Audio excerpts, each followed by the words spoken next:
بسم اللہ الرحمن الرحیم۔ بسم اللہ الرحمن الرحیم۔ السلام علیکم عزیز طلبہ کرام، آج ہمارا مبادیات الحدیث کا سبق نمبر 31 ہے، جس کا عنوان ہے حضرت علی رضی اللہ عنہ کی خدمات۔ گزشتہ سبق کے اندر ہم نے بات کی تھی کہ کیا احادیث تیسری صدی ہجری میں مدون ہوئی، تو اس عنوان کے اوپر ہم نے بڑی تفصیل سے گفتگو کی اور ثابت کیا کہ نبی پاک صلی اللہ علیہ وسلم کے زمانے میں اور حضرات صحابہ کرام کے زمانے میں بہت ساری کتابیں احاطے تحریر کے اندر آ چکی تھیں۔ ہاں، یہ بات اپنی جگہ درست ہے کہ خلفائے ثلاثہ کے دور کے اندر باقاعدہ سرکاری سطح پر حدیث کی جمع، تدوین یا تبویب کا کام نہیں ہو سکا۔ حضرت علی رضی اللہ عنہ بھی ابتدائی دور میں اکثار روایت کے مخالف تھے اور اپنا صحیفہ حدیث بھی لوگوں کو بمشکل دکھاتے تھے، لیکن ان کے زمانے میں عبداللہ ابن سبا کی سرکردگی میں عظیم فتنہ سبائیہ ظاہر ہوا، جو اسلام کے خلاف یہودیوں کی ایک سازش تھی۔ انہوں نے مسلمانوں میں گھل مل کر اسلام کو ختم کرنے کی کوشش کی اور اس مقصد کے لیے دو کام ایک ساتھ شروع کیے۔ ایک یہ کہ لوگوں کو صحابہ کرام رضوان اللہ علیہم اجمعین سے برگشتہ کیا جائے، دوسرے یہ کہ جھوٹی احادیث گھڑ کر ایک نیا نظام عقائد تیار کیا جائے، جس میں حضرت علی رضی اللہ عنہ کو تو الوہیت کے مقام تک پہنچا دیا گیا ہو، لیکن دوسرے صحابہ کے ایمان میں بھی شکوک پیدا کر دیے ہوں۔ حضرت علی رضی اللہ عنہ کو اس عظیم فتنے کا احساس اس وقت ہوا جب سبائی جماعت کے افراد مسلمانوں میں خوب اچھی طرح مل گئے۔ اس موقع پر حضرت علی رضی اللہ عنہ نے یہ جملہ ارشاد فرمایا، قاتلہم اللہ، اللہ تعالیٰ ان کو برباد کرے۔ یہ کیسی جماعت ہے کہ بیضاء اسودوا، کہ انہوں نے سفید کو سیاہ کر ڈالا، وَأَيَّ حَدِيثٍ مِّن حَدِيثِ رسول اللہ صلی اللہ علیہ وسلم افسدوا، اور نبی پاک صلی اللہ علیہ وسلم کی کتنی ہی احادیث کو ان لوگوں نے فاسد کر دیا، برباد کر دیا۔ چنانچہ حضرت علی رضی اللہ عنہ نے اس فتنے کے انسداد کی خاطر ایک طرف تو فضائل صحابہ کی اشاعت کی اور دوسری طرف حدیث کے سلسلے میں اپنا طرز عمل بدل دیا۔ اب اقلال روایت کی بجائے اکثار روایت کو اختیار فرمایا، جس کا طریقہ یہ تھا کہ آپ رضی اللہ عنہ منبر پر چڑھتے اور یہ اعلان فرماتے، من یشتری منی علما بدرہم، کہ کون مجھ سے ایک درہم کے بدلے میں علم خریدے گا۔ اس طرح حضرت علی رضی اللہ عنہ نے صحیح احادیث کو کثرت کے ساتھ روایت کر کے سبائی موضوعات کا مقابلہ فرمایا۔ چنانچہ آپ کے شاگردوں میں سے کئی حضرات کے پاس آپ کی روایت کردہ احادیث کے مجموعے تھے۔ حضرت عمر بن عبدالعزیز رحمہ اللہ کے زمانہ تک کتابت حدیث اپنے پہلے دو مرحلوں میں تھی، لیکن اب وہ وقت آ چکا تھا کہ احادیث کی باقاعدہ تدوین ہو، کیونکہ اب قرآن کریم کے ساتھ اس کے اختلاط اور التباس کا اندیشہ نہیں تھا۔ چنانچہ صحیح بخاری شریف جلد نمبر 1 میں باب کیف یقبض العلم کے تحت تعلیقاً مروی ہے کہ حضرت عمر بن عبدالعزیز رحمہ اللہ نے مدینہ طیبہ کے قاضی ابو بکر بن حزم رحمہ اللہ کے نام ایک خط لکھا، جس میں ان کو حکم دیا کہ انظر ما کان من حدیث رسول اللہ صلی اللہ علیہ وسلم فاکتبہ، کہ دیکھیں جہاں بھی آپ کو نبی پاک صلی اللہ علیہ وسلم کی احادیث ملتی ہیں ان کو میری طرف لکھ بھیجو، اس لیے کہ مجھے ڈر ہے علم کے پرانا ہو جانے اور علماء کے چلے جانے کا۔ موطا امام مالک میں بھی یہ خط مروی ہے اور اس میں احادیث نبوی کے ساتھ سنت خلفائے راشدین کے جمع کرنے کا حکم بھی مذکور ہے، لیکن ان دونوں کتابوں میں یہ حکم صرف قاضی مدینہ کے نام آیا ہے۔ لیکن حافظ ابن حجر رحمہ اللہ نے فتح الباری میں حافظ ابو نعیم اصفہانی رحمہ اللہ کی روایت سے نقل کیا ہے کہ یہ خط صرف قاضی مدینہ کے نام نہیں بلکہ مملکت کے ہر صوبہ کے قاضی کے نام بھیجا گیا تھا، جس سے معلوم ہوتا ہے کہ حضرت عمر بن عبدالعزیز رحمہ اللہ نے اپنی پوری قلم رو میں بڑے پیمانے پر تدوین حدیث کا کام شروع کیا تھا۔ چنانچہ آپ کے حکم کے ماتحت پہلی صدی ہجری کے آخر میں مندرجہ ذیل کتب وجود میں آ چکی تھی۔ یہاں ہم چند ان کتابوں کا تذکرہ کرتے ہیں جو پہلی صدی ہجری کے اندر مارز وجود کے اندر آ چکی تھی۔ ان میں سے پہلے نمبر پر کتب ابی بکر رحمہ اللہ، قاضی ابو بکر رحمہ اللہ کو جو حکم دیا گیا تھا، اس کے بارے میں علامہ ابن عبد البر رحمہ اللہ نے اپنی کتاب التمہید میں امام مالک رحمہ اللہ سے نقل کیا ہے کہ امام ابو بکر رحمہ اللہ نے حدیث کی کئی کتابیں جمع فرمائیں، لیکن حضرت عمر بن عبدالعزیز رحمہ اللہ کو بھیجنے سے پہلے ہی ان کی وفات ہو گئی۔ رسالہ سالم بن عبداللہ رحمہ اللہ فی الصدقات، علامہ جلال الدین سیوطی نے تاریخ الخلفاء میں نقل کیا ہے کہ یہ رسالہ حضرت عمر بن عبدالعزیز کی فرمائش پر لکھا گیا تھا۔ دفاتر الزہری، علامہ ابن عبد البر نے جامع بیان العلم میں امام زہری کا یہ قول نقل کیا ہے کہ ہمیں حضرت عمر بن عبدالعزیز رحمہ اللہ نے تدوین حدیث یا سنن کا حکم دیا تو ہم نے دفتر کے دفتر لکھ ڈالے، اور یہ واقعہ ہے کہ اس زمانے میں حضرت امام زہری سے زیادہ تدوین حدیث کی خدمت شاید ہی کسی نے انجام دی ہو۔ پھر حضرت عمر بن عبدالعزیز نے مملکت کے ہر خطہ میں ان دفاتر میں سے ایک دفتر بھیج دیا۔ کتاب السنن لمکحول، یہ کتاب امام ابن مکحول نے تحریر فرمائی تھی۔ گویا اس کتاب کی تالیف سے کتابت حدیث اپنے چوتھے مرحلہ میں داخل ہوئی۔ علامہ ابن ندیم نے الفہرست میں اس کا ذکر کیا ہے۔ بظاہر یہ کتاب بھی حضرت عمر بن عبدالعزیز کے فرمان کی تعمیل میں لکھی گئی، کیونکہ حضرت مکحول ان کے زمانہ میں قاضی تھے۔ ابواب الشعبی، حضرت عامر بن شراحیل الشعبی رحمہ اللہ کی تالیف ہے، اور علامہ سیوطی رحمہ اللہ نے تدریب الراوی میں حافظ ابن حجر کے حوالے سے ذکر کیا ہے کہ یہ علم حدیث کی پہلی مبوب کتاب ہے۔ حضرت شعبی رحمہ اللہ چونکہ کوفہ میں حضرت عمر بن عبدالعزیز رحمہ اللہ کے قاضی تھے، اس لیے بظاہر یہ کتاب بھی انہی کے ارشاد پر لکھی گئی۔ حضرت عمر بن عبدالعزیز رحمہ اللہ کی وفات 101 ہجری میں ہوئی، لہذا یہ سب کتابیں اس سے پہلے لکھی جا چکی تھیں۔ پہلی صدی ہجری کی کتابیں مبوب کتب حدیث کی محض ابتدا تھی۔ دوسری صدی ہجری میں تدوین حدیث کا کام اور زیادہ قوت کے ساتھ شروع ہوا۔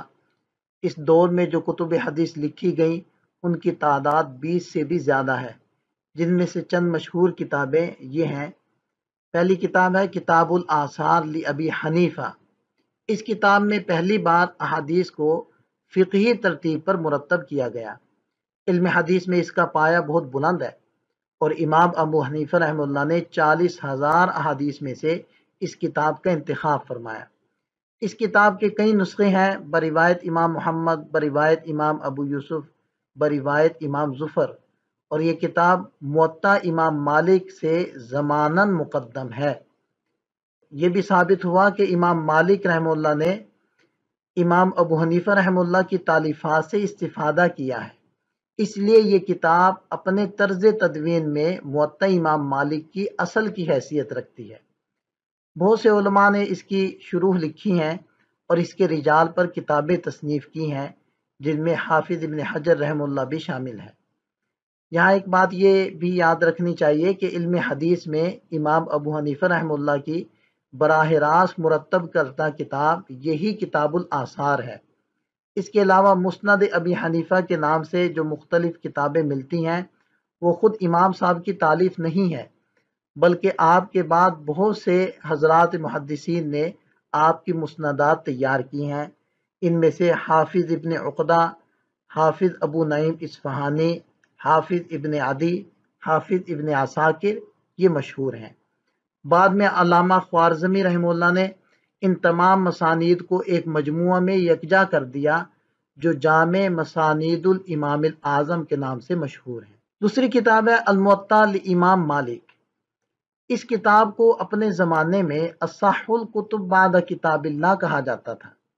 اس کے بعد یہ لقب صحیح بخاری کو ملا، اس لیے کہ اس میں موطا کی تقریباً تمام احادیث بے شمار دوسری احادیث کے ساتھ موجود ہیں۔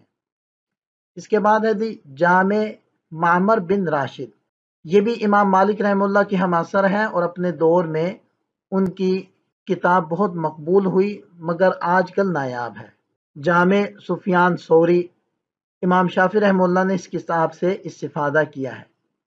السنن لابن جریج، اسے سنن ابو الولید بھی کہتے ہیں۔ السنن لوکیع ابن الجراح، اور کتاب الزہد لعبداللہ ابن مبارک رحمہ اللہ۔ تیسری صدی ہجری میں تدوین حدیث، اس صدی میں تدوین حدیث کا کام اپنے شباب کو پہنچ گیا، اسانید طویل ہو گئی، ایک ایک حدیث کئی کئی طریقوں سے روایت کی گئی، اور علم کے پھیلاؤ کی وجہ سے فن حدیث پر لکھی ہوئی کتابیں نئی نئی ترتیب اور تبویب کے ساتھ وجود میں آنے لگیں، اور کتب حدیث کی 20 سے زیادہ قسمیں ہو گئیں۔ اسماء الرجال کے علم نے باقاعدہ صورت اختیار کر لی اور اس پر بھی متعدد کتابیں لکھی گئیں۔ اسی دور میں سیاہ ستہ کی تالیف ہوئی۔ سیاہ ستہ کا تعارف پہلے گزر بھی چکا ہے، اور ہر کتاب کے شروع میں ہر کتاب کا تعارف بھی تفصیل سے آ جائے گا۔ تو ان کتب میں سے پہلی کتاب ہے مسند ابو داؤد الطیالسی۔ یہ ابو داؤد طیالسی ہیں اور ان ابو داؤد سے مقدم ہیں جن کی سنن سیاہ ستہ میں شامل ہے۔ بعض حضرات کا کہنا ہے کہ یہ کتاب مسانید میں سب سے پہلی مسند ہے، لیکن صحیح یہ ہے کہ سب سے پہلی مسند مسند عبید اللہ بن موسیٰ ہے، اور ابو داؤد طیالسی اگرچہ ان سے مقدم ہے لیکن ان کی مسند ان کی وفات کے بعد بعض خراسانی علماء نے ترتیب دی ہے، اور یہ اس وقت مرتب ہوئی جب مسند عبید اللہ بن موسیٰ وجود میں آ چکی تھی۔ مسند احمد، اسے جامع ترین مسند کہا گیا ہے۔ اس میں تقریباً 40,000 احادیث ہیں جنہیں امام احمد نے 7.5 لاکھ احادیث میں سے منتخب کیا ہے۔ امام احمد نے اپنی زندگی میں ان احادیث کو جمع تو کر لیا تھا، لیکن ان کی ترتیب و تبویب نہ کر سکے تھے کہ وفات ہو گئی۔ آپ کے بعد آپ کے جلیل القدر صاحبزادے عبداللہ بن احمد نے ان کی ترتیب و تہذیب کی اور اس میں تقریباً 10,000 احادیث کا اضافہ کیا۔ ان کے بعد حافظ ابو بکر قطیعی رحمہ اللہ نے بھی اس میں کچھ اضافے کیے جنہیں زیادات المسند کہا جاتا ہے۔ مسند احمد میں صحیح، حسن اور ضعیف ہر طرح کی حدیث موجود ہیں، اور اس میں اختلاف ہے کہ کوئی موضوع حدیث بھی ہے یا نہیں۔ بہت عرصے کے بعد بعض حضرات نے مسند احمد کو فقہی ابواب کی ترتیب کے مطابق بھی مرتب کیا ہے۔ متقدمین کی یہ کوششیں نایاب ہیں، البتہ الفتح الربانی کے نام سے مسند احمد کی ایک تبویب اب بھی موجود ہے۔ مصنف عبد الرزاق، پہلے زمانے میں لفظ مصنف کا اطلاق اسی اصطلاحی مفہوم پر ہوتا تھا جس کے لیے آج کل السنن کا لفظ معروف ہے۔ یہ مصنف امام عبد الرزاق بن الحمام الیمانی کی مرتب کردہ ہے، اور کئی اعتبار سے بڑی جلیل القدر کتاب ہے۔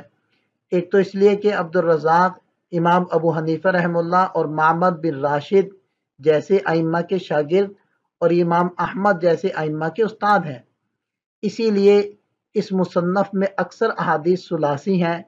دوسرے اس لیے کہ امام بخاری رحمہ اللہ کی تصریح کے مطابق اس مصنف کی تمام حدیثیں صحیح ہیں۔ مصنف ابو بکر ابن ابی شیبہ، یہ بھی امام بخاری اور امام مسلم وغیرہ کے استاد ہیں، اور ان کی مصنف کی پہلی خصوصیت یہ ہے کہ اس میں صرف احادیث احکام کو فقہی ترتیب پر جمع کیا گیا ہے، اور دوسری خصوصیت یہ ہے کہ اس میں احادیث مرفوعہ کے ساتھ صحابہ کرام اور تابعین کے فتاوی بھی بکثرت منقول ہیں۔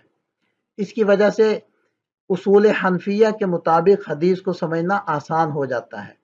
تیسری خصوصیت یہ ہے کہ اس میں امام موصوف نے ہر مذہب کے مستدلات کو پوری غیر جانبداری کے ساتھ جمع کیا ہے۔ چوتھی خصوصیت یہ ہے کہ امام ابو بکر رحمہ اللہ جو کہ خود کوفی ہیں، اس لیے انہوں نے اہل عراق کے مسلک کو خوب اچھی طرح سمجھ کر بیان کیا ہے۔ یہی وجہ ہے کہ حنفیہ کے مستدلات اس کتاب میں بکثرت پائے جاتے ہیں۔ اس کے بعد ہے جی المستدرک للحاکم، یہ کتاب مستدرک علی الصحیحین ہے، لیکن نقد احادیث کے مقابلے میں امام حاکم بہت زیادہ متساہل مشہور ہیں، اسی لیے انہوں نے بہت سی ایسی حدیثوں کو علی شرط الشیخین یا علی شرط احدہما سمجھ کر اپنی کتاب میں درج کر لیا ہے، جو در حقیقت بہت ضعیف ہے۔ حافظ شمس الدین ذہبی رحمہ اللہ نے اس کتاب پر ایک حاشیہ لکھا ہے جس میں مستدرک کی تلخیص بھی ہے اور امام حاکم کی مسامحت پر تنبیہ بھی۔ یہ حاشیہ بھی مستدرک کے ساتھ حیدرآباد دکن سے چھپ گیا ہے۔ المعاجم للطبرانی، امام طبرانی کی معاجم 3 قسم کی ہیں: کبیر، اوسط اور صغیر۔ معجم کبیر در حقیقت مسند ہے، یعنی اس میں صحابہ کرام کی ترتیب کے مطابق روایتیں جمع کی گئی ہیں، اور معجم اوسط میں امام طبرانی نے اپنے شیوخ کی ترتیب پر روایات جمع کی ہیں، اور اس میں صرف اپنے شیوخ کے غرائب اور تفردات کو ہی جمع کیا ہے، اور معجم صغیر میں اپنے ہر شیخ کی ایک ایک روایت ذکر کی ہے، اور اس میں زیادہ تر انہی شیوخ کی روایات ہیں جن سے امام طبرانی نے صرف ایک روایت سنی ہے۔ مسند البزار، اسے المسند الکبیر بھی کہتے ہیں، یہ امام ابو بکر بزار کی تالیف ہے اور معلل ہے، یعنی اس میں امام نے روایات کے اسباب قادحہ کو بھی تفصیل سے بیان کیا ہے۔ معلل کتابوں کا اصول یہ ہے کہ جس حدیث پر وہ خاموشی سے گزر جائیں وہ ان کے نزدیک صحیح یا قابل عمل سمجھی جاتی ہے۔ مسند ابی یعلا، یہ کتاب مسند کے نام سے مشہور ہوگی حالانکہ یہ معجم ہے۔ اور مسند الدارمی، اس کتاب کو بھی اصطلاح کے خلاف مسند کہا گیا، در حقیقت یہ سنن ہے۔ السنن الکبریٰ للبیہقی، یہ کتاب امام بیہقی نے فقہ شافعی کے مشہور متن مختصر المزنی کی ترتیب پر جمع کی ہے اور حیدرآباد دکن سے چھپ چکی ہے۔ سنن الدارقطنی، یہ کتاب ابواب فقہیہ پر مشتمل ہے جس میں ہر حدیث کے طرق نہایت تفصیل سے بیان کیے گئے ہیں۔ آج کے سبق کو ہم یہیں پر مکمل کر لیتے ہیں، اور آج کے سبق میں ہم نے حضرت علی کرم اللہ وجہہ کے زمانے کے اندر جو خدمات ہوئی تھی حدیث پر ان کو دیکھا، اور اسی طرح پہلی صدی دوسری صدی کے اندر جو کتابیں تالیف کی گئی ان کے اوپر ایک نظر ڈالی۔ اللہ تعالی ہم سب کا حامی و ناصر ہو، دعا میں یاد رکھیے گا۔ السلام علیکم۔